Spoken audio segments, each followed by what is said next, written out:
Welcome to It's Not Just Menopause, the podcast that empowers you to navigate midlife with confidence through real talk, root cause insights, and no BS strategies that actually work. If you're dealing with fatigue, stubborn weight, brain fog, or just feeling off and overlooked, this show is for you. Discover what's really going on with your hormones and why it's not just about estrogen.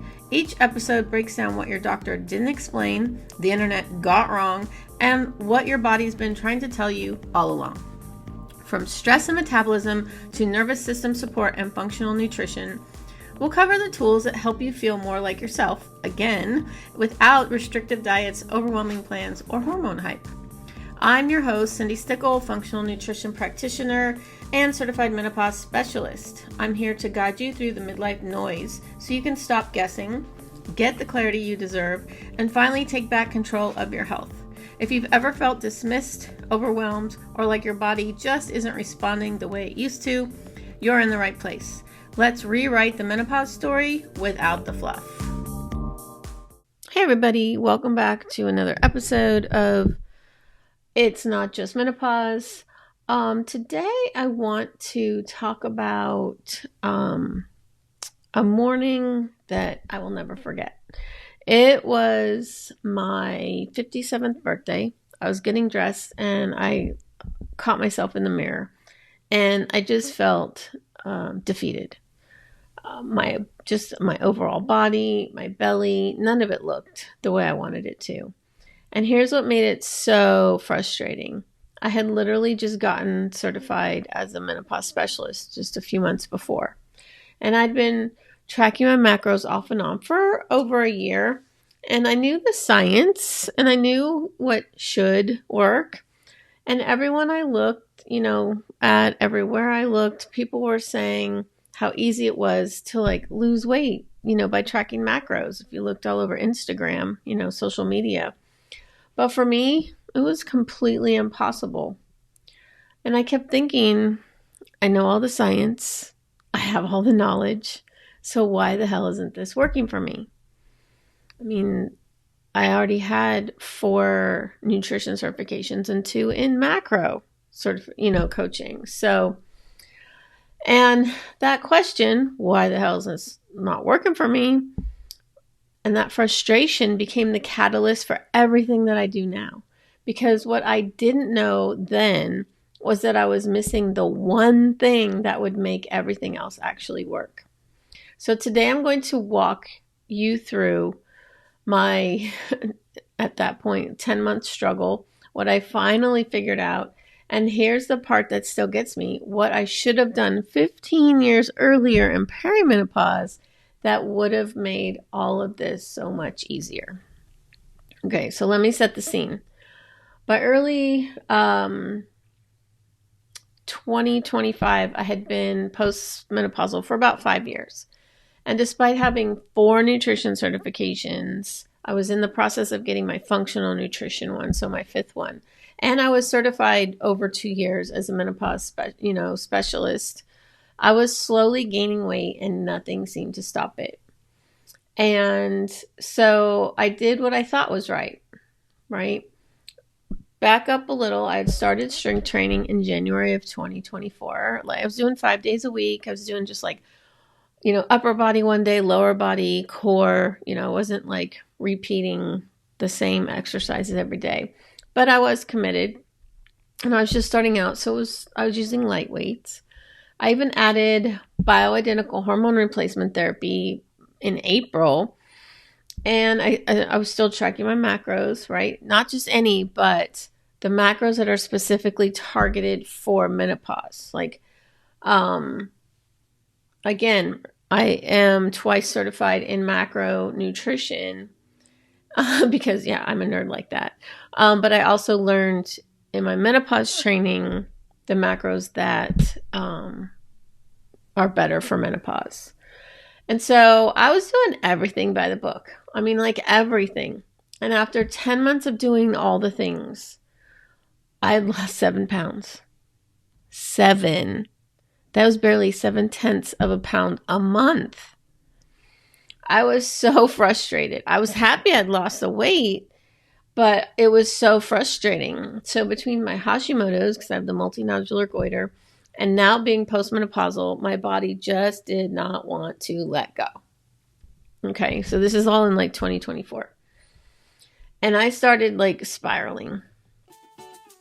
Before we get back to today's episode, I've got a quick question for you. Feel like your body's in chaos, but your labs are normal? You're not crazy, you're not broken, and you're definitely not alone. If you've been told it's just menopause or to wait it out, it's time for real answers.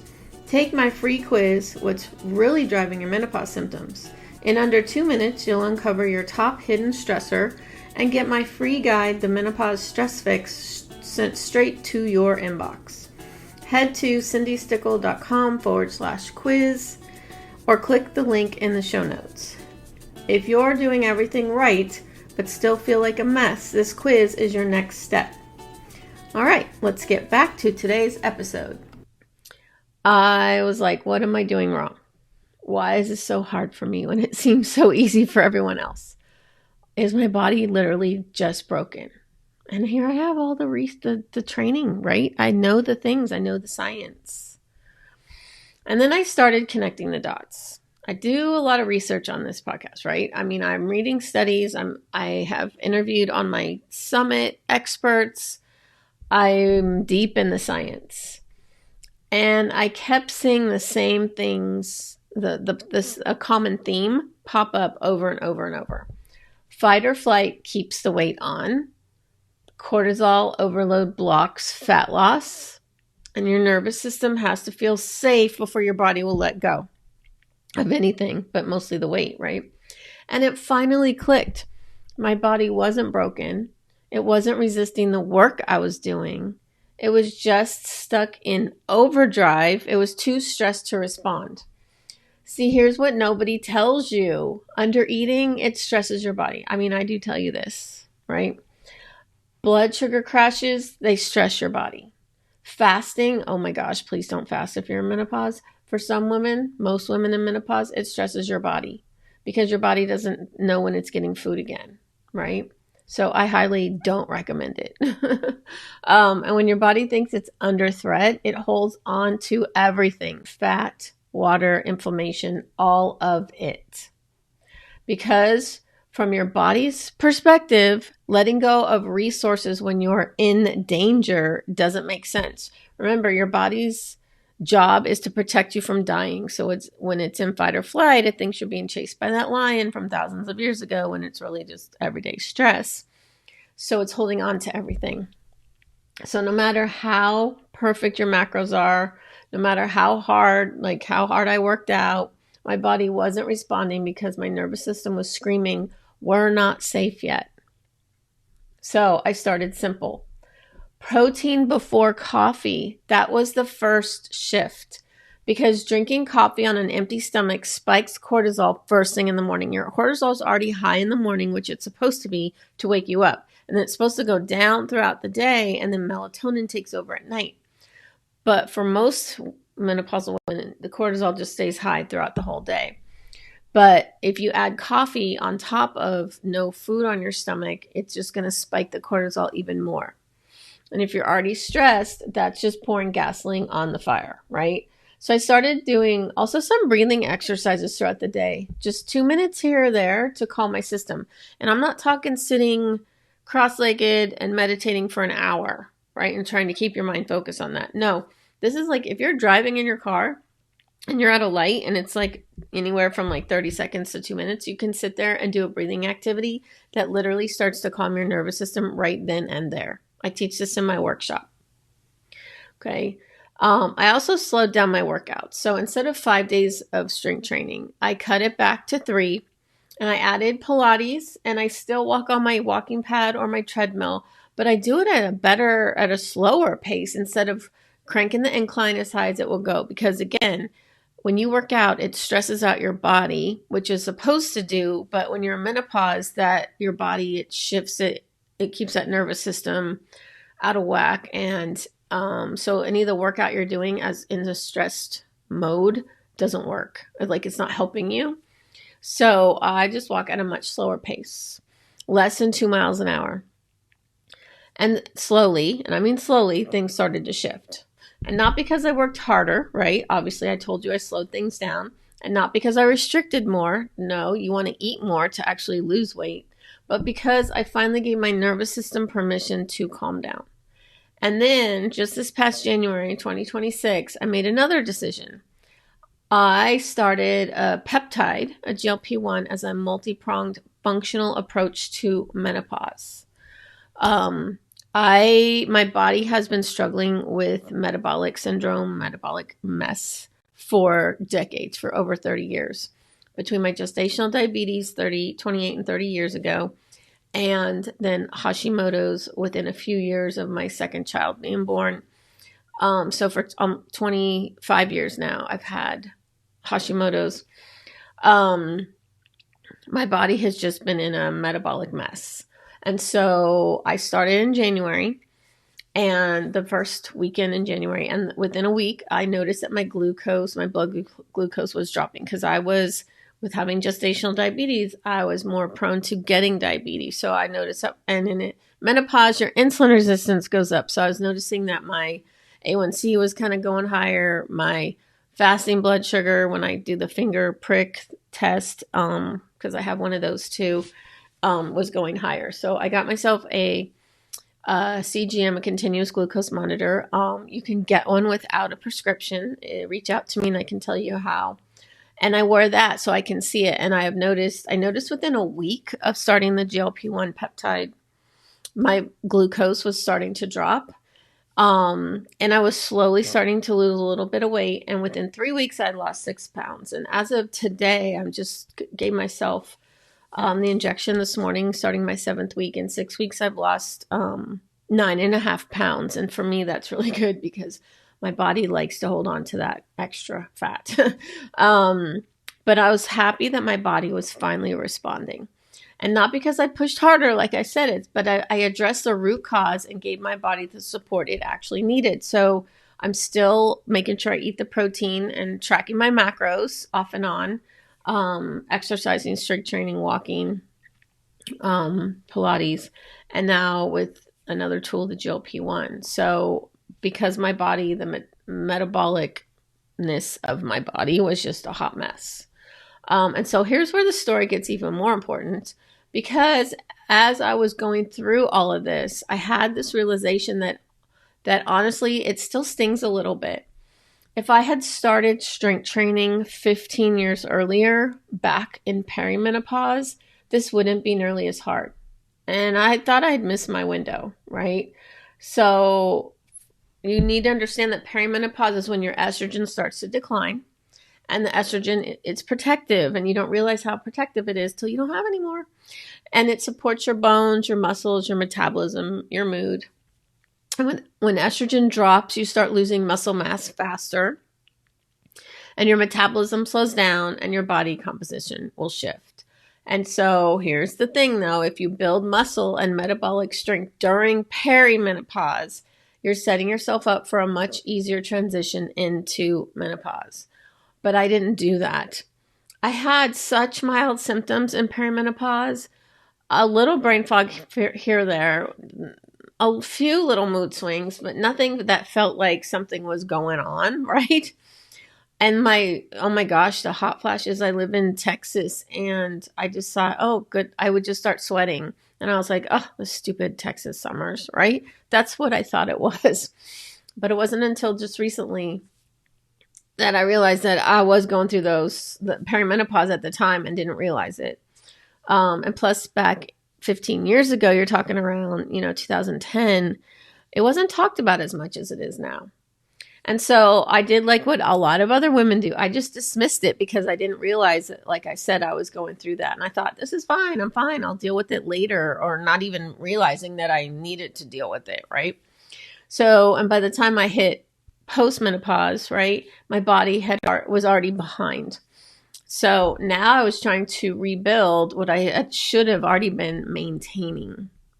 And so here's what I should have done in perimenopause, even though I started it a couple years ago.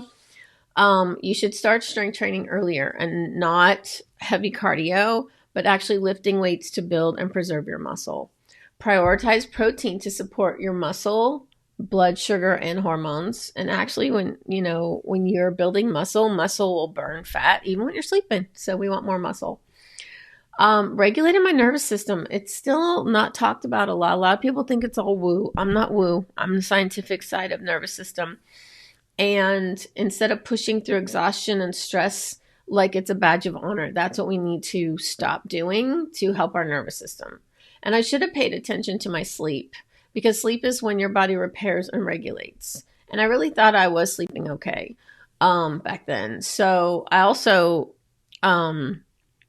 you want to stabilize your blood sugar in perimenopause because it helps control the cortisol and insulin and keeps the insulin in check. And your insulin resistance does go up in menopause, perimenopause, because your insulin sensitivity goes down.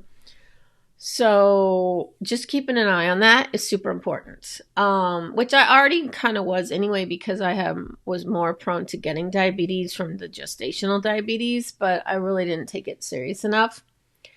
And I should have stopped ignoring the mild symptoms, because those were early warning signals, not something to power through. Nowadays, people are talking about perimenopause and menopause and symptoms. So it's like everyone hears about it. But like I said, in 2010-ish, no, people didn't talk about it. So if I had done these things 15 years ago, I wouldn't have spent 10 months barely losing 7 pounds, right? That was very slow and frustrating. But like I said, I'd been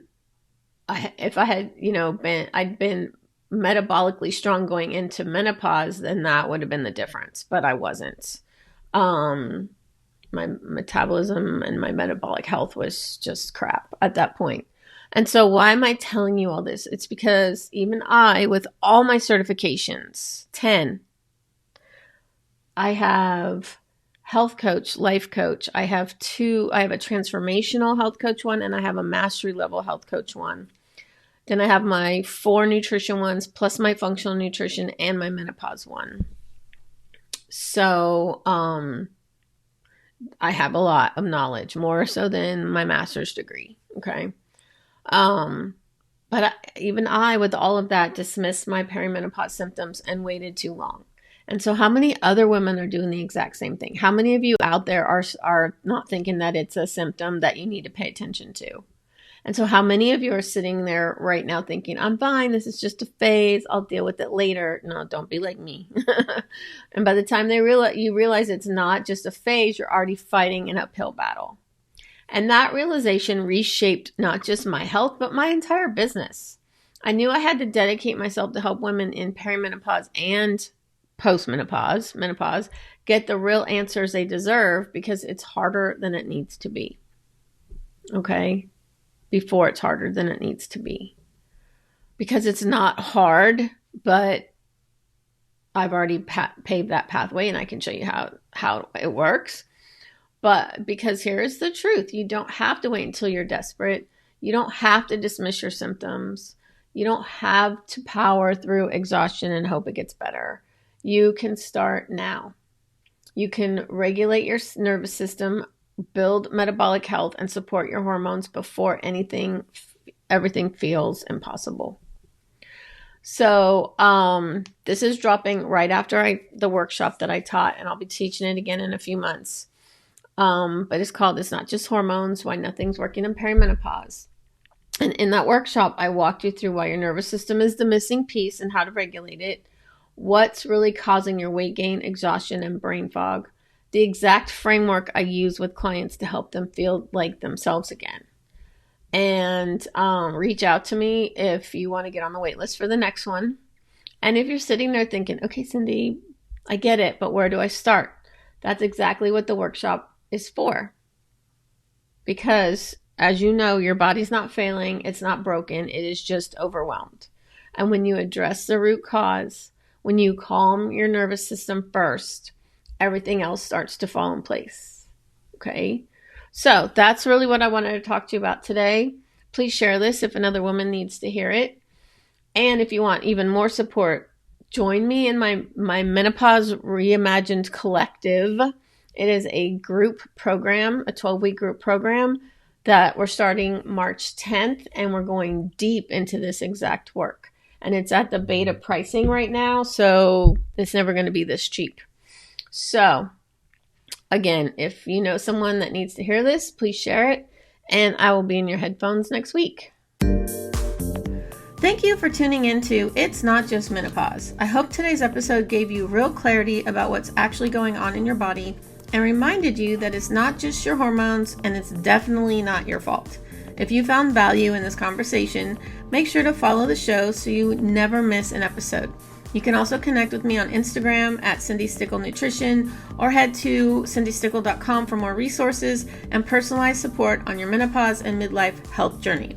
Until next time, keep questioning what you've been told and trust that your body is not broken. You just need the truth and the tools that actually work.